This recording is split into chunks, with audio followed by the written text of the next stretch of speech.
Hi అండి అందరికీ. Welcome back to my channel. ఇవాల్టి మన వీడియోలో ఎలాంటి మసాలా అవసరం లేకుండా సింపుల్‌గా ఆలు క్యాప్సికమ్ కర్రీ ఎలా చేయాలో వీడియోలో చూసేద్దాం.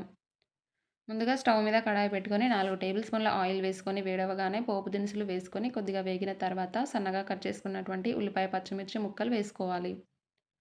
లైట్ గోల్డెన్ కలర్ వచ్చిన తర్వాత ఒక టేబుల్ స్పూన్ అల్లం వెల్లుల్లి పేస్ట్ వేసుకొని పచ్చివాసన పోయేదాకా కలుపుకోవాలి. తర్వాత అందులోనికి సన్నగా కట్ చేసుకున్నటువంటి టమాటా ముక్కలు, కొంచెం పసుపు వేసుకొని టమాటా ముక్కల్ని నూనెలో చక్కగా మగ్గనివ్వాలి. టమాటా ముక్కలు మగ్గిపోయిన తర్వాత సన్నగా కట్ చేసుకున్నటువంటి ఆలు, క్యాప్సికమ్ ముక్కలు వేసుకొని లో ఫ్లేమ్‌లో ఒక 10 నిమిషాల పాటు పచ్చివాసన పోయేదాకా చక్కగా మగ్గించుకోవాలి. తర్వాత అందులోనికి తగినంత కారము, రుచికి సరిపడా ఉప్పు, ఒక టేబుల్ స్పూన్ ధనియా పౌడరు, హాఫ్ టేబుల్ స్పూన్ కొబ్బరి పొడి వేసుకొని అంతా ఒకసారి బాగా కలిసే విధంగా కలుపుకోవాలి.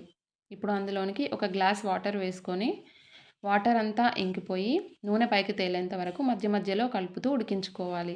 అంతే అండి, మన కర్రీ రెడీ అవుతుంది. నా వీడియో నచ్చితే చిన్న లైక్ చేయండి. మరిన్ని మంచి రెసిపీస్ కోసం మన ఛానల్‌ని సబ్స్క్రైబ్ చేసుకోండి. Thank you for watching.